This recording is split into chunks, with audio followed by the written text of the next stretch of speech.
This is the first in a series of lectures for the politics of crime.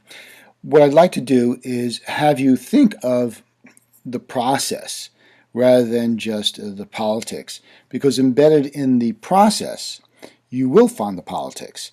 In other words, you just can't look at it in a simple structure of crime gets committed, there's a court process, someone gets punished.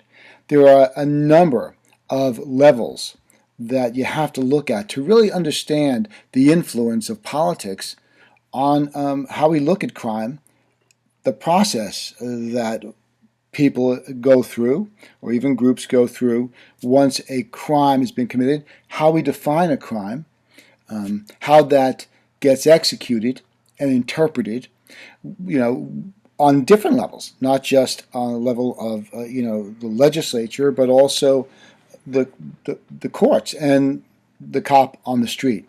So when we look at the politics of the criminal justice system, you have to think in terms of its structure and resources and how those resources are allocated to determining what is a crime, what is not a crime, how that gets defined and interpreted by those sort of on the ground dealing with this. At the end of the day, politics, as it influences everything, it really comes down to making a decision about who gets what, and how they get that and when they get that. So it's very important to keep in mind that when you're structuring, what is a crime, what is not a crime, and how that gets executed again, and how it gets interpreted, that there is a process of determination here. In other words, the crime itself begins to determine the process, and the process determines, who gets what. And what I mean by who gets what, keep in mind that if you just look at recent history, crime is not always consistently interpreted and or applied. So what we have to think about are the political end of this, the political considerations, and how we come to terms with those particularly problematic determinations made by a host of individuals in the political process. So let's start at the beginning of that. Let's think in terms of the system itself. Who writes these laws? Who makes a determination about what is a crime and what is not a crime, and under what circumstances? If you look at the decision makers and how they're selected, typically through an election for our Congress and local state representatives, or they could also be by appointment in the case of judges and some other officials that are responsible for enacting and executing various laws that are written by the legislative bodies. Keep in mind that presidents and governors, executives of states and of the federal government make determinations in the case of judges and the like about who will be on the court, who will not be on the court, subject, of course, on the federal level to the approval of the Senate. But what you have to remember is that the structure determines the outcome. So who a president, for example, appoints or nominates, that means the president or the governor did not nominate a lot of other people. So by the mere nomination, you've already begun to narrow down how crime and other things are going to be viewed by the courts. All right, so the process obviously influences the outcome, and there's no way around that. So if we're going to look at the politics of crime, we have to really look at the politics of lawmaking. And as I said before, there are many, many different levels that this has to be looked at to be fully understood. So one can make the argument that the most important of all the levels we need to look at is the political process itself, because the political process shapes what is and is not justice, right, through that lawmaking process. Politics influences the laws because legislative bodies enact those laws. They write them and they turn them over to be executed.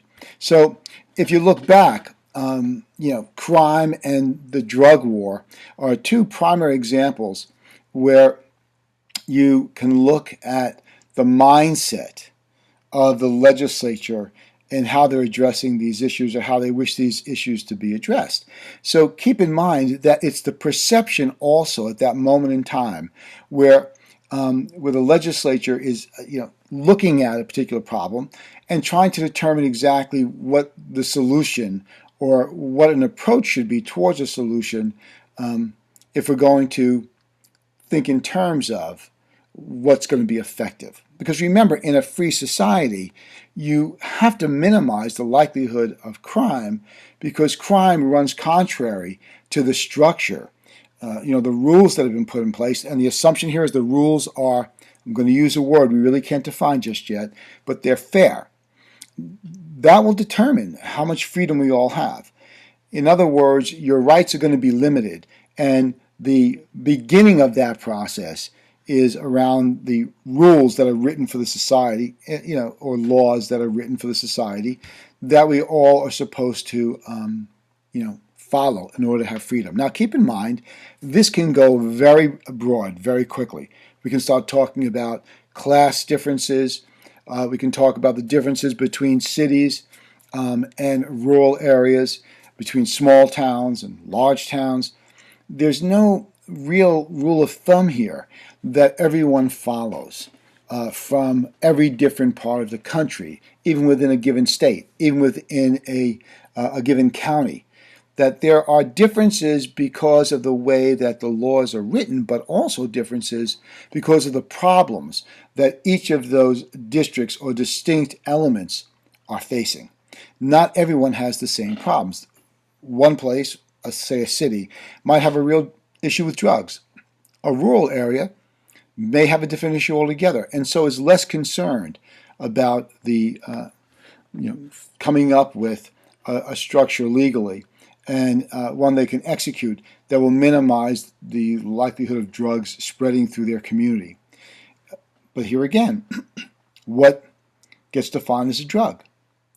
And is that drug defined in such a way that it really affects the lower classes, the people that are economically in a more difficult position? In other words, if you make crack cocaine illegal, right, but you don't make cocaine illegal, there are two different populations that are affected by this. And so, as is the case in many areas, politically, it's how you define a crime and what the punishment is that's attached to that crime. So we can even look at marijuana, which has become more and more available in various states. And if someone were to get caught with, even a pound of marijuana, which is a pretty large sum, they're not going to be punished in the same way as somebody that has a large quantity of crack cocaine or that sort of thing. So keep in mind that not only are those laws written to separate the various criminal activities from non-criminal activities, even though for all intents and purposes they're a violation of the fundamental idea, in the example I've given, that illegal drugs should not be allowed and they're in violation of the law. But there again, it comes down to, well, what's the punishment for these things? One could be a slap on the wrist. The other one could be you lose everything and go to prison for a very long time. And as you'll see, that there's a class structure to that as well. All right, so politics are going to shape, the entire process. It permeates how we look at crime, how it gets prosecuted, who is going to be found guilty, who's probably not going to be found guilty. And so there are many different levels. So let's look at the various levels. I'm going to skip over how we define what a crime is at this point. What we need to do is just make the assumption that there's been a crime. And so we're going to look really at the political process from the post-crime, if you will, moment in time. So let's look at the politics then of prosecution. There's a lot of political considerations that influence who gets prosecuted and who does not. Think about the fact that prosecutors are elected in most states and that they really have political ambitions, which means that if crime is attached to, say, drug use again, that they want to show that they can keep it under control. A lot of arrests, a lot of being tough on that particular type of crime helps them politically. At the federal level, you have the same sort of situation with U.S. attorneys, right? Political appointees usually, and their careers really are sort of intertwined with their political ambitions and their political party. When you look at, therefore, state and federal prosecutors, they're going to use their office as a springboard for higher political office. That means that the more effective they are at prosecuting, let's move the crime aside, let's even move whether the individual is innocent or guilty. But the more they can prosecute and get guilty decisions, the more their political ambitions will be aided. So think about how easily it would be for an unscrupulous sort of prosecutor to basically abuse that power. When you're acting based on your own political ambitions, right, then it makes sense to go after and engage more in those particular types of criminals that are committing crimes that are highly visible, that the public has been conditioned to believe are very bad. And keep in mind, what I'm saying here is that the public perceives certain types of crimes different than other types of crimes. And a lot of that has to do with the way in which the public has been informed by the media, by the political elites, how this particular crime is couched in terms of other crimes. So keep in mind that we can get really bogged down in the particulars there. So we step back and let's look at those prosecutors, right, for a second, who have ambitions politically, and that calls into question some of the decisions they're going to make about who they prosecute and who they do not prosecute. Obviously, it's a lot easier to go after someone who does not have the economic resources to mount a real defense. It's a lot easier to go after someone who is in a much weaker position, can't afford an attorney, except for maybe a publicly appointed one, who has a credible caseload, and they're trying to move through that caseload, trying to get things resolved quickly so they can move on to the next. So it's a lot easier to focus on those individuals that are the most vulnerable. And laws sometimes are written to go after that group because they are vulnerable. So even from the very beginning here, who they choose to go after is structured around economic considerations and who we're looking to incarcerate or make an example of. And it's a lot easier to go after someone without the resources, who's got a public defender who needs to move on to the next case, as compared with going after some elite which can get 5 or 6 or 7 attorneys sitting at their table, which raises the cost to the government to prosecute that, because there are so many attorneys, there's so much paperwork being filed back and forth, and the likelihood of losing in terms of the interest of the prosecutor goes up. So why would you want to spend more of the government's money for a case you're more likely to lose? Better to go after those who are most vulnerable, because there the costs are lower and you're more likely to win. And also get higher penalties, which makes it even more in the favor of the prosecutor, so far as how people view, in a favorable light, view that prosecutor.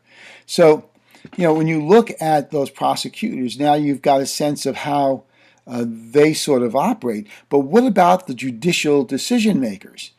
Now, if you move we're going to prosecute someone for a crime, and we move into the court. What's going on in that court? Judges are like everyone else in the political structure. Remember, they can be appointed. They can be voted for.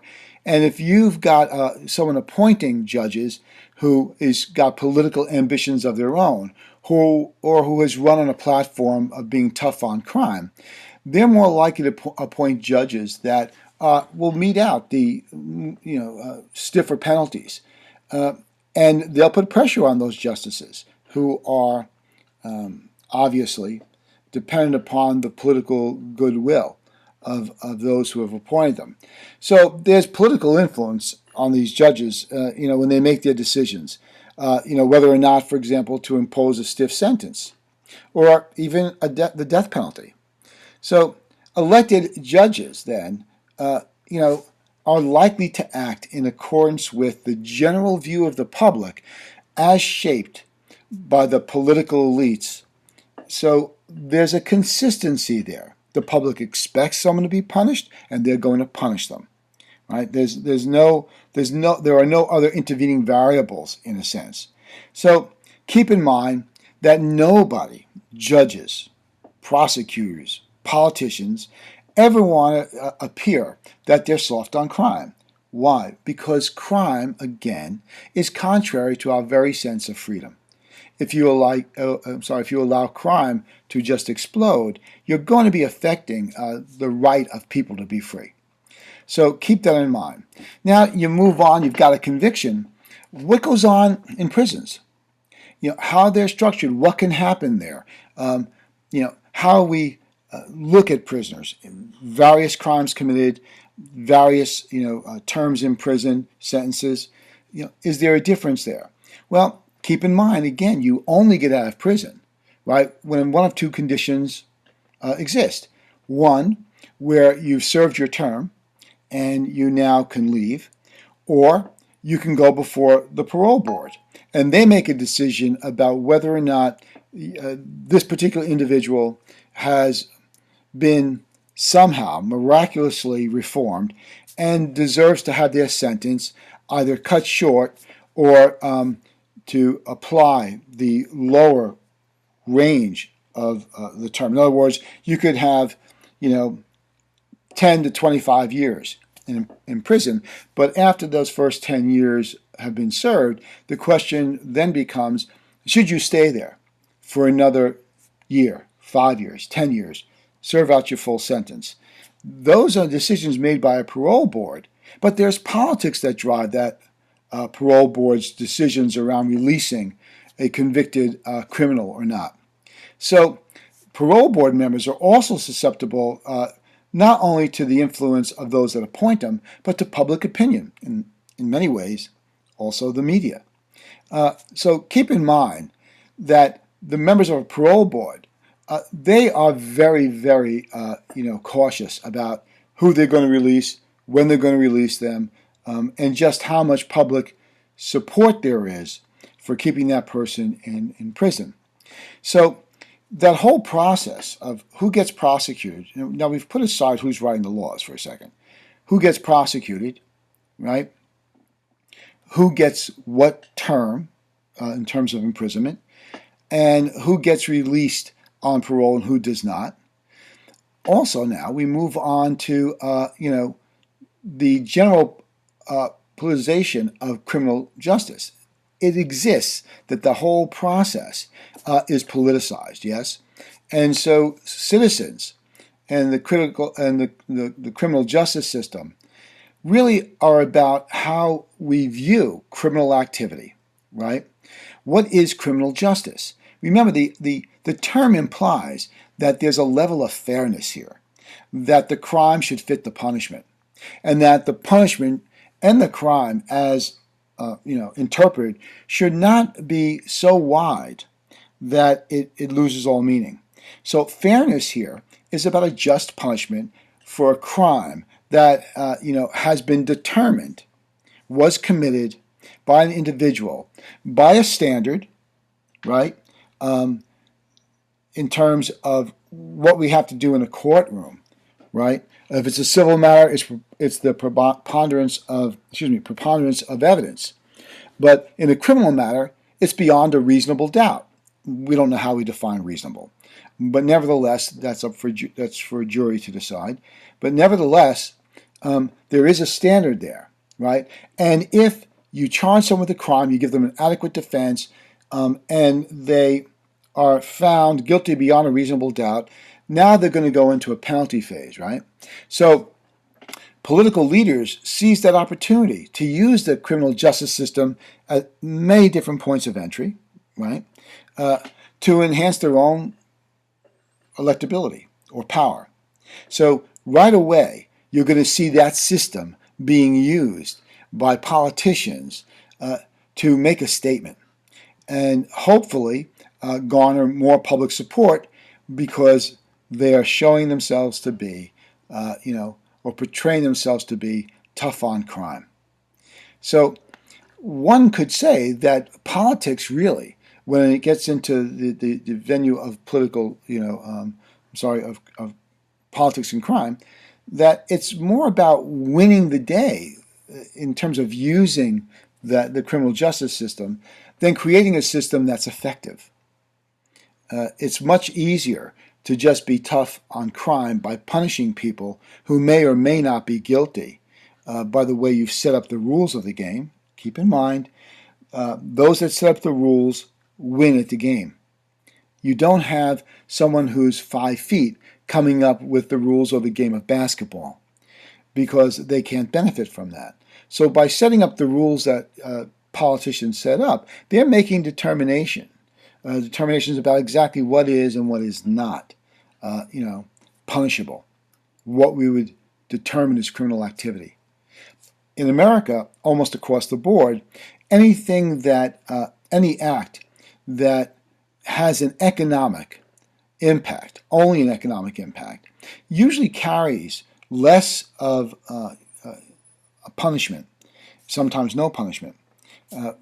But a crime that involves one person and another is likely to receive more attention and a process that is already, if not stacked against the defendant, certainly making it more difficult for the defendant to rise and defend themselves effectively. So keep in mind that by looking to win the day, it's going to have an influence on the process of justice, because your goal, that of politicians, is not to really be effective in fighting crime, but just to appear to be effective and tough on crime, which means any number of people are going to be caught in the crosshairs, the political crosshairs. All right, so if you look at even the relationship between the Republicans and the Democrats, not only can they not agree oftentimes on who sits on what board, it would be the parole board or some commission that will set up guidelines for punishments or crime, that sort of thing. What happens is if they can't agree, and each has their own particular interests that they're trying to serve, but if they can't agree, then you might end up with a policy that is neither fish nor fowl, is very difficult to interpret and certainly difficult to execute, and that gives gives a pretty wide berth to those that are in the enforcement end of this, right?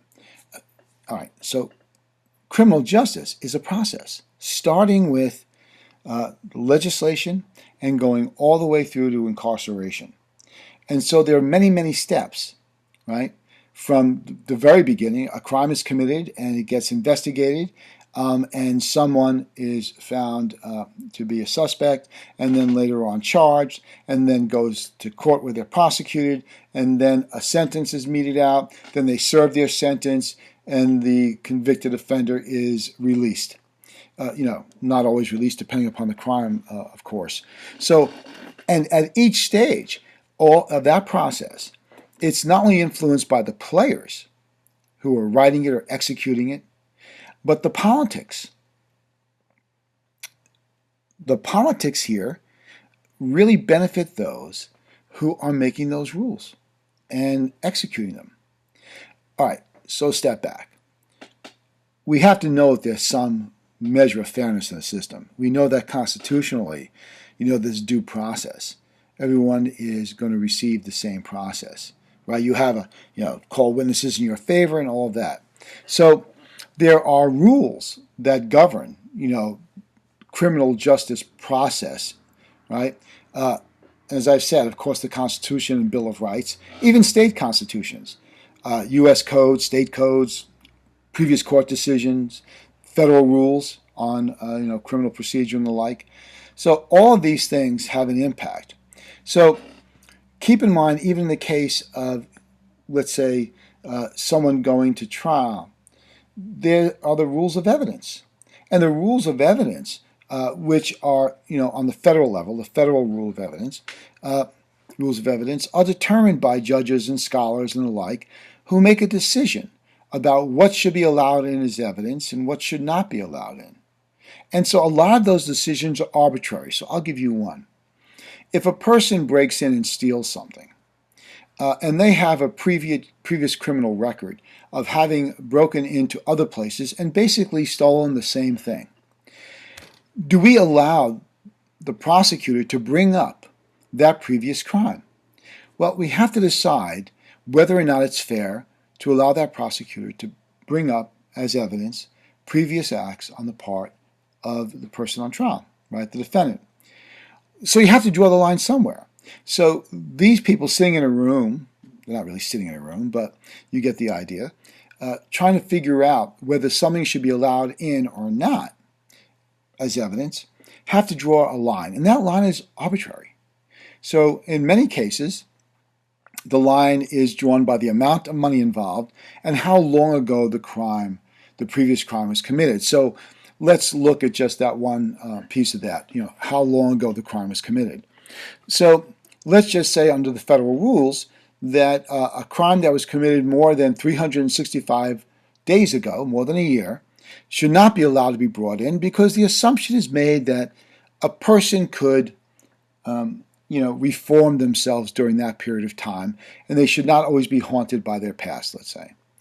So someone commits that crime 366 days, and another person at 364, and the one at 364, they can bring in the previous crime. The 366, they can't.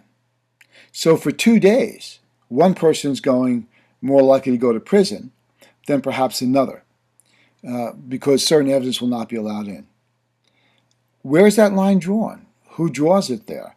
There are political considerations, and there are rational and reasonable considerations, because no matter where you draw that line, there's going to be somebody who committed the crime a day before, that time span would have run out, and someone who committed the crime sometime after the time would normally run out. So there's a slippery slope there, or an incrementalism to that, in terms of, well, let's just say it's 13 months. If it's been more than 13 months, you can't bring it in. How about 13 months in a day? 13 months in a week? How about 14 months? At some point, you have to draw a line, and that line, in many regards, is arbitrary. You can't say that everybody, after a year or within a year, is going to somehow be reformed. But you have to draw that line, not knowing exactly where, for each individual case, that line should be drawn. So decision-making, then, has a lot of wiggle room. In other words, there's a great deal of discretion that can be used on the part of those in the process of criminal justice, from the prosecutor on up to the judges, jury, and the sentencing.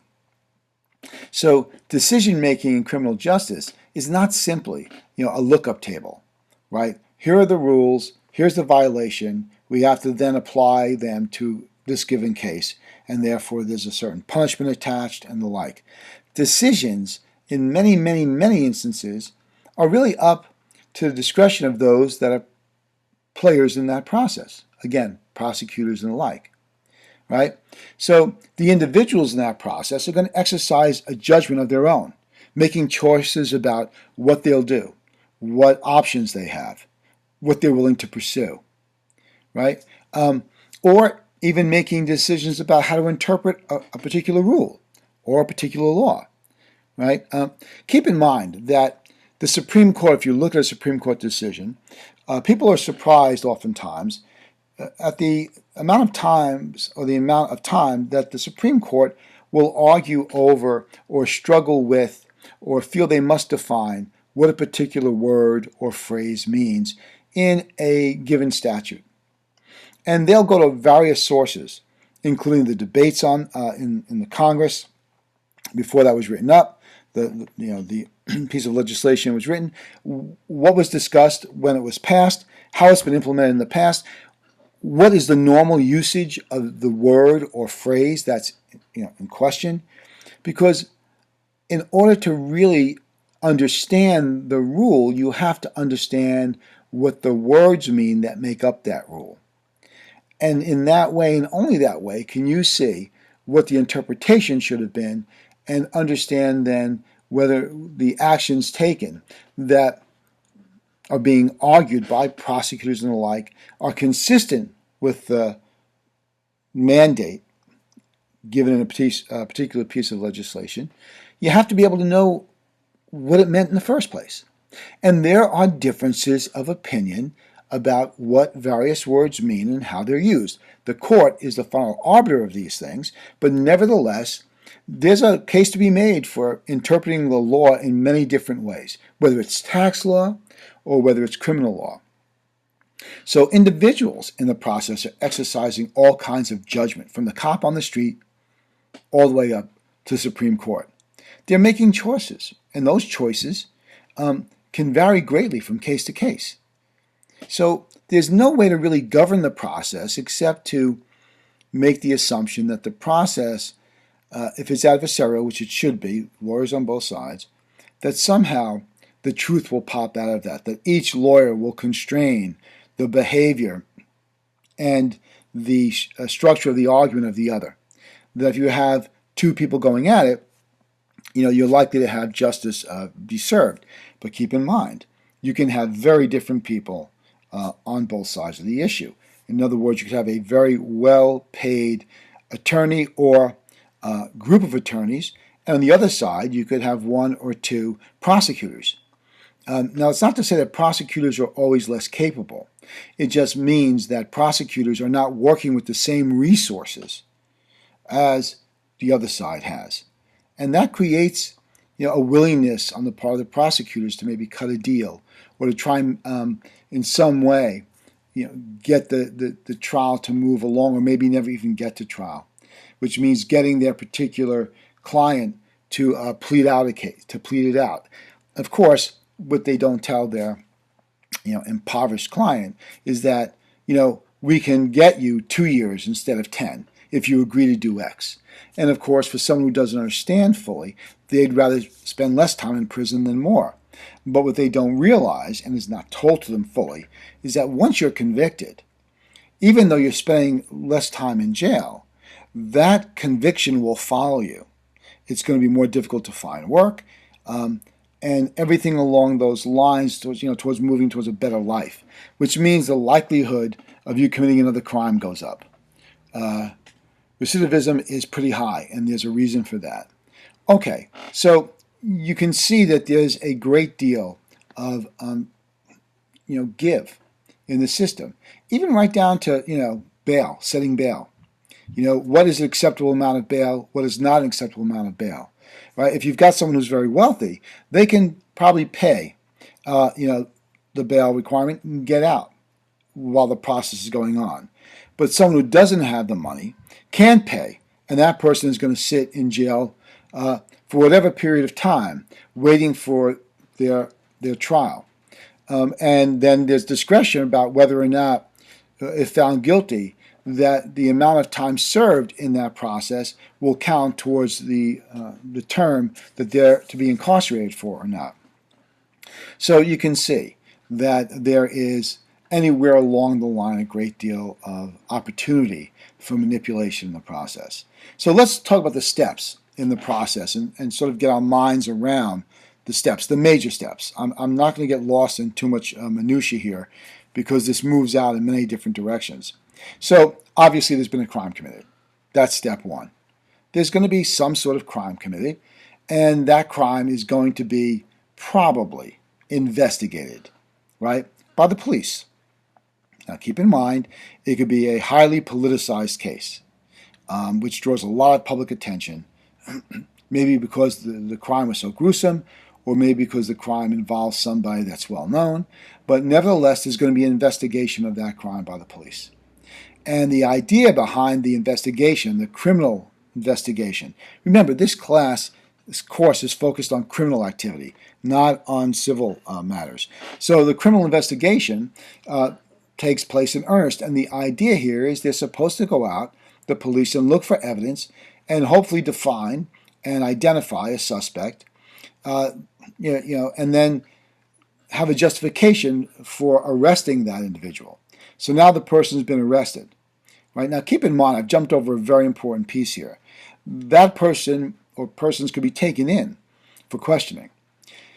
And although everyone wants to talk about Miranda rights and people being Mirandized, the reality is that, contrary to what you see on television, Miranda rights don't have to be read at that particular moment. They're read when a person is placed under arrest. Does that mean that they're not free to go? Well, you can make the determination that once you're not free to leave, you've been arrested. But there's a whole lot of wiggle room there. Well, we kept them handcuffed. They weren't arrested, but they presented possibility of difficulty. The person was obviously fighting back, or that endangering the public, or they weren't sure if this was the right guy, but they didn't want to let him go, and they had to keep him under control. So there you are sitting in a police station. You've been handcuffed, but not arrested. And since you're not arrested, no one's reading you your Miranda rights, but there you sit, not free to go, handcuffed. So keep in mind now, once the investigation begins and they've narrowed it down, they have a suspect, and they're trying to gather evidence, one of the key elements here is to have the right to search, right, the person, the property. And that typically requires going to the court, right, and getting a search warrant. But the court leaves it up to the cop on the beat to make a determination as to whether or not they would have been able to get come to the court and get a search warrant. What I mean by that is it could be that time is of the essence. That if they don't act now, they're going to lose this opportunity. And so the police act without the warrant, and they justify it by saying we couldn't appeal to any justice to issue it because time is of the essence. Okay, so the next element is probable cause. It's a standard of proof, right, for a search. You have reason to believe that this person was involved because it's a reasonable possibility, or it's probable that they were. So basically, the facts that you need would indicate, in terms of whether it's probable cause or not, would indicate that the evidence that you're looking for involved in the criminal act is going to be found on that person or in that specific place. So let's say that process is done. The next is arrest. The police arrest the suspect, right?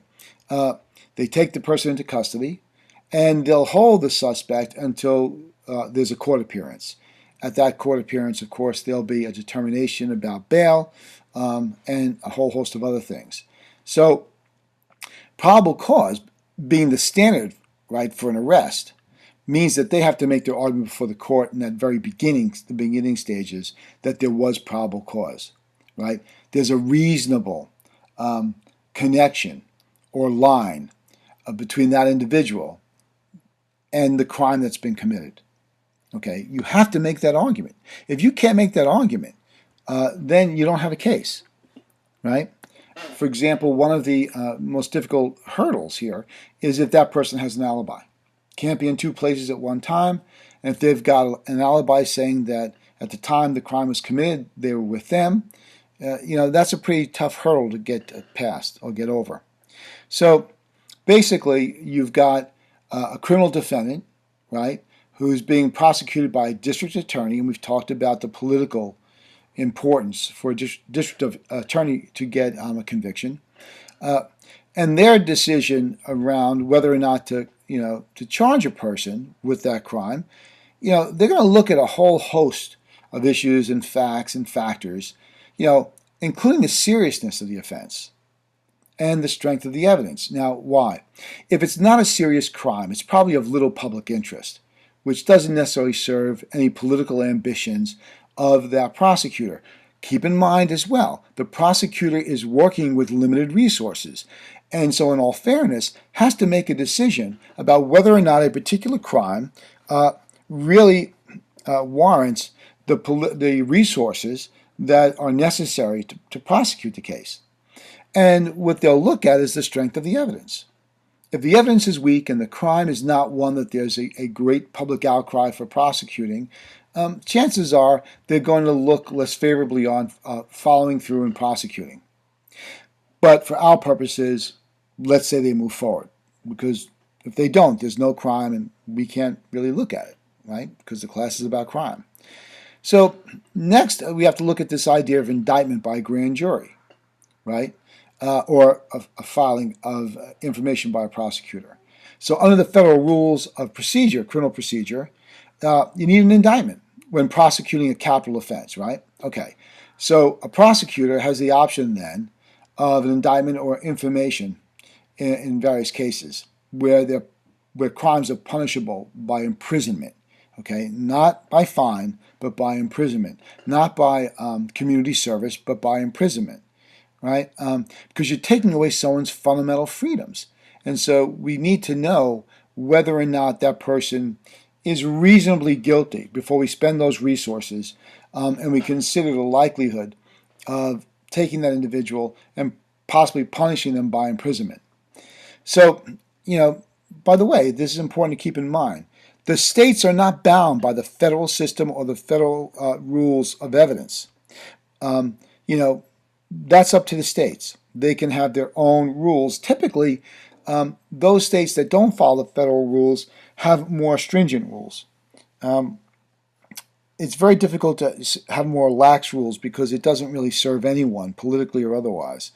All right, so about half the states to 2/3 of the states, in the federal system, use this grand jury process to decide, whether they're going to bring charges or not against an individual. So it's a closed hearing, and only the prosecutor is present, right, and presents evidence. It's only the prosecutor presenting evidence, trying to convince the grand jury that they should indict. So the defendant has no right to be present at the grand jury proceedings, right, and no right to have a defense attorney represent them before the grand jury. So keep in mind the standard here is we want to indict a person for a crime, and we need to demonstrate probable cause. So keep in mind that you have to have the information, the evidence, in order to convince a grand jury that there's enough here that you should move forward and prosecute the crime. All right. This, of course, means that the prosecutor has decided to move ahead. They made the decision that the resources are worth spending here, and that there's enough, interest in the public in seeing this thing, prosecuted, that they're going to move ahead. And there's that political element again that they want to be elected to, office and the like. Okay, now obviously, if you're looking at the defendant and their attorney, they have a right to dispute the charges. Right? There's a hearing that's held, right? A preliminary hearing, and that's, again, if there's enough evidence to warrant a trial. And at that point, you get the defendant and their attorney trying to, dispute the charges and give the court a rationale for rejecting moving forward with the case. Okay, at this point, you're going to have an arraignment by a judge. So before a trial takes place, you're going to have that defendant appear in court, and they're going to have to enter a plea. Guilty or not guilty, obviously, the common plea is, not guilty, right? But nevertheless, the choices are guilty or not guilty.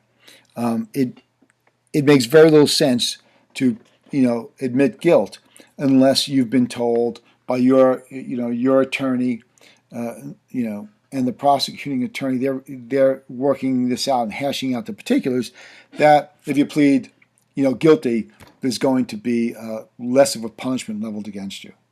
And we've already talked about the complications of that, why it happens, and the impact on the suspect, the suspected criminal. Now the person says not guilty, and they're going to move ahead with a trial. Well, what do we do with this particular individual? We've already talked about this. We either detain them or we give them bail, right? So Obviously, detention is some sort of temporary custody, waiting for the trial to take place. And bail is an amount of money that the defendant's going to pay to ensure that they're going to show up at trial. In other words, we're going to release you, but you're coming back for the trial, right? Well, if you don't, you've posted this, this bail. We're going to keep it and come after you anyway. So you're going to lose the money, and we're going to come after you. At this point, we have to look at the plea bargaining that takes place. And this, again, is between the defense attorney and the prosecutor. That's an ongoing process. They want to show each other, some of their cards and see if they can't negotiate this thing without going to trial. Because going to trial means more resources, takes a longer period of time, and the like. So in the plea bargaining process, the defendant's going to have to agree to plead guilty. That's the only reason to have any kind of plea bargaining going on. And they'll try and reduce the sentence. So you're cutting a deal. If that doesn't happen and you go to trial, then they're going to adjudicate it, right? A judge or a jury are going to go ahead and look at the facts, right? And the attorneys are going to obviously be involved in the process, trying to prove or make their case. And the trial is going to be held in a courtroom before a judge or a jury. And the standard of evidence, again, don't forget this, for criminal conviction is guilty beyond a reasonable doubt, or guilt beyond a reasonable doubt. Now, you don't have to have 100% certainty here. It just means that there's a nagging sort of, I think this person might have done it, right? But it can't just be, a high probability. So somewhere between, that fine line where you can ascertain there's 100% guilt, and that's very difficult to do, to be absolutely certain. So you don't have to be 100% certain, but it has to have more than just a high probability of being true. So if you reason this thing through and you still have doubt, then the accused is going to be entitled to what? Being acquitted. In other words, if you think in the evidence or something else that occurs in that trial that there is doubt, as you reason it, remember it's a reasonable doubt, then the accused is entitled to be acquitted. Let's say they're found guilty. The next phase is sentencing by a judge, right? If you find the defendant guilty, the judge metes out a sentence, a punishment. And possible sentences can include, anywhere from a fine to probation, incarceration, in some prison. They're going to try and make the punishment fit the crime. Again, incarceration is what we're most interested in terms of, this course. Okay, so now you've been found guilty. They've gone ahead and the judge has determined a sentence. I should make a point of saying that in some cases where there's mandatory sentencing, the judge has less leeway, which also creates a level of unfairness. The judge may think there are extenuating circumstances, but once an individual is found guilty, their hands may be tied, and they have to apply a certain punishment. So what typically happens here is once found guilty and sentenced, there's going to be an appeal made, obviously by the attorney that's losing in the lower court. And that'll go before some appellate court, appellate judges, and they'll look at the possibilities of reversing a case, or not, based on what the trial court has done. So they can basically also send it down for retrial. So with a reversal, the original trial becomes moot. It doesn't matter. It's like it never happened, right? But once there has been a reversal, right, the prosecutor has a right to decide to go after the person again, to refile the charges and have another go at it, or say, I'm not going to expend any more resources. I'm not willing to move ahead, so we're just going to drop the charges, right? Keep in mind, though, if a prosecutor decides to drop the charges, the defendant can still be prosecuted, right, later on, so long as the statute of limitations for that particular crime that has been committed by the defendant hasn't run out. In other words, when they say we're going to drop the charges, it's really for now. They can still reintroduce them during that period of time where they've not reached the statute of limitations for that particular crime. So a statute can impose time limits on the government's right to try a case again. So the prosecutor does not have to necessarily do it at that point. It's not an all or nothing proposition. So let's say the person is found guilty and there's a punishment, and that punishment could be obviously determined by a locale or a state or the federal correctional authorities, right? Most criminals, most inmates, are not going to serve the complete term, and are typically released before the maximum sentence has been reached. In other words, if it's 10 to 25 years, the chances are pretty high they're going to be released before that 25-year period has been met. Now, obviously, if you've served the maximum sentence that the court has determined you should serve, then you're out. So the early release possibility is based on parole or pardon. The executive of a state, the governor, or of the federal government, the president, can pardon somebody, in which case that person is free to go. So basically, when you look at the criminal justice process, that process has a lot of room up top for making all kinds of decisions that will move a person down, right, through the arrest, all the way through the system into prison, let's say, if they're found guilty. So it's in those early stages especially where you have a lot of decisions being made by decision makers on a whole host of bases about whether to move ahead or not, right? So as we move down through the system, obviously once you've gone to trial, there's already been a determination that the likelihood of you committing that crime is pretty good. Okay, so keep in mind that the U.S. Constitution gives you rights, the Bill of Rights and the like, that when your privacy is invaded or your liberty's been impacted, that the deprivation that's occurred by them doing that is important enough that the U.S. Constitution comes into play. Okay, there's a great many, so much wiggle room, a great many decisions and determinations that are made along the way on a whole host of bases again, that it's pretty difficult to sort of have a one-size-fits-all. That if you do this, then you're violating someone's rights, and if you don't do that, you're not. So if a cop sees you doing something on the street, right, there's less of a requirement, right, in terms of the facts than if they're going to arrest you. In other words, merely stopping you on the street does not mean it's an arrest, and they don't really need a whole host of facts about why they stopped you. You could just look suspicious. That's a determination made by them, right? So an arrest is going to require what? Fewer facts that are necessary for an indictment.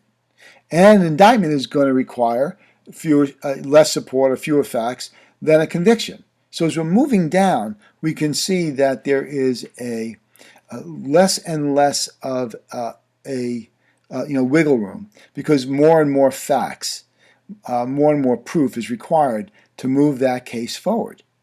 And so you see less wiggle room again. And what I mean by that is it's less likely that an officer who stops you on the street is going to need the level, the standard of a prosecutor trying to get you to trial in terms of the possibility of your being guilty or not.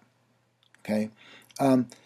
Keep in mind that those that are involved in this process, the political process, right, of crime and prosecuting crime and the like, writing the rules, that these individuals are selected, again, through an election or an appointment. And where, for example, voters elect judges, you're going to have a lot more susceptibility, these judges are, to the whims of the people.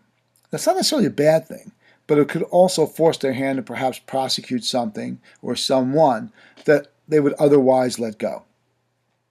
Same thing with an appointment. If the governor is appointing you, then the governor is appointing you as a justice, and you're sensitive to those political needs of that particular governor or the like. So the selection process on the part of politicians of these judges is highly political. It could be come right down to lawyers who are well considered by those political elites, or lawyers that are very involved in or very noted in their particular political party are good candidates for a judgeship. And that goes for all levels. It's not just on the local level. So if we're going to go back now and look at what's probably the most important element of the process, and I say that with a great deal of hesitation. I'm not sure you can say any one particular aspect is the most important, but certainly if you're looking at who writes the rules, who shapes that system of criminality, that happens through the lawmaking process. And lawmaking is political by nature. So politics influence how these legislators act, right? And so if you look at what's in that moment in time, if there's a great deal of public outcry over, say, criminals not being punished enough, then the legislators are going to write into the law that there's fewer opportunities for parole or early release, right? So if you think about drug law, around, and that's where you see a lot of severe sentencing. Here, politicians wanted to seem tough on crime. Why? Those are the kinds of stories that the public was being made more and more aware of by the media, because the media is always going to focus on, the car crash. The media doesn't report that, tens of millions of people drove home safely today. They're going to talk about that one crash because people will stop and pay attention to an anomaly. And these sorts of things are an anomaly. So basically, these severe sentences came about because of the pressure and the way in which the pressure put on politicians and the way in which they want to perform their job for political reasons, that these sentences became more a subject of the desires of the politicians. And sometimes that is about competition. I want to be tougher on crime than that guy I'm going to run against. Or I want to be known as the toughest politician on crime because it will help me get reelected, right? And certain types of stories, like those around drugs, those make very good stories, very good, headlines, especially around the time of election. So that means that, these politicians understand that to keep their job, to get reelected, they have to be able to be perceived by the public as being tough on crime, right? That means that they're going to push that process from the sentencing all the way back to the arrest in such a way by writing law that gives a wider and wider berth to law enforcement. What has this resulted in the long run? A lot of people in prison. And what has that resulted in? Well, the cost of keeping people in prison, in correction facilities, has skyrocketed. It has become very, very expensive to do, right? So what's happened here? States are giving up more and more revenue to have people incarcerated. And so that means there's more money necessary for prisons. And that means there's less money for other things like education or human services. So what's going to happen here? Well, there's a movement underway to make prisons, privatize prisons and, have companies run them for profit. Of course, the problem with that is if your business model and if your profitability depends upon more and more people buying your goods, in this case, prison cells, you need criminals. if I privately own a correctional facility and I get paid by the state to have people come in and stay in my facility, then I want a never-ending flow of criminals. They're not going to want to put themselves out of business. So when you look at the involvement of politics in that process of determining contracts for those that are going to open and run prisons, those contracts could be written in such a way, and often are, where there's a great deal of profit to be found. And so, of course, there's going to be a desire to incarcerate more. And since the public likes the fact that criminals, quote unquote, are being locked up, it's a nice, neat little, circular bit of profit that's going to be based on a circular sort of understanding, politician to the people, about what is a crime, what is not a crime. So people are happy when you lock up criminals. And the more criminals you lock up, if there's a state-run facility, the more expensive it gets on the state, which impacts their ability to spend money elsewhere. And if you have a private company running that prison, it means that you can send more people there, but you're still paying for those people to be there, a lot less than if you had your own facility where you had to do the upkeep and the like and pay for employees. So there's a political process at work here that you can't lose sight of, throughout that entire process. So politics then and political considerations, they're going to influence those that write and execute the laws. In most states, prosecutors are elected, and they are very involved in local politics. So they want their future to be, bright, and that means moving up, and that means prosecuting and winning. U.S. attorneys are political appointees, and their careers are directly tied to their political parties in most cases. And that's on the state and federal level. And so what do? Is they're using that office to move up, whether it's to run for office themselves or be appointed to a higher position or the like. So occasionally you're going to run into the corrupt prosecutor, and they're going to abuse their power, right? Typically because they're political motives. There's not motives around serving the public or properly enforcing the law. And that becomes very dangerous, right? You can even use it to the extent where, if you're a prosecutor, you're going after your political enemies or people you don't like. So when you think about it, people are motivated for all kinds of reasons. And when you give them this kind of power, it becomes problematic. The problem of determining what is and what is not a crime, what should be prosecuted and what should not be prosecuted, right? It's not coincidental that elected judges are likely to impose a higher penalty than those that are appointed. Why? Because they're subject to the public and the public's perception of them as being tough on crime. So the difference often between elected judges and those that are appointed is the elected judges don't want to appear soft on crime. It doesn't serve them in the long run. So if they're not going to impose the death penalty, it's going to make a judge more likely to be attacked by political opponents who are going to say this judge's decisions, right, are in favor of the criminal. And that's not going to play well for that judge. That if it's an elected judge, it could also not work well if it's an appointee, because it then has an implication that the governor or whoever appointed them also is soft on crime. So the idea here of political influence extends itself even to the corrections officials. Right? There are political considerations there. Parole boards, who sits on them, and the like, as I mentioned before. So the system itself is highly politicized. From the very beginning, when they're writing law, right, and that oftentimes, whether it's the state legislative body or the federal, that's about winning, rather than effective policies. Because, when you think about it, who is going to be affected by those policies? Well, quote-unquote criminals.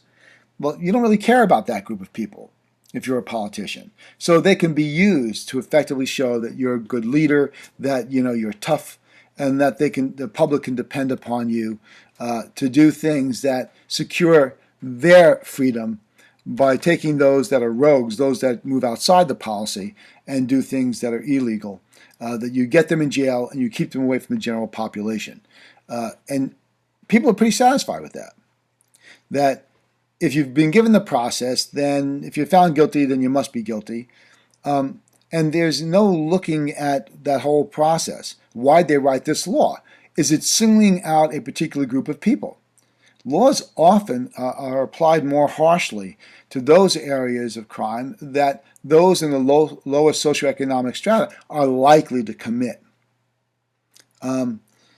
So keep in mind that from writing the law to the sentencing to the appeal, that entire process is riddled with opportunity, with all kinds of possibilities for manipulating the process for a whole host of reasons other than just trying to do, and to write effective law that will create a criminal process that is fair and effective. So you've got a competition here, between the idea of controlling crime and the due process model, which is to represent to represent a consistency in the way in which criminals move through the system, or those that are charged with crimes.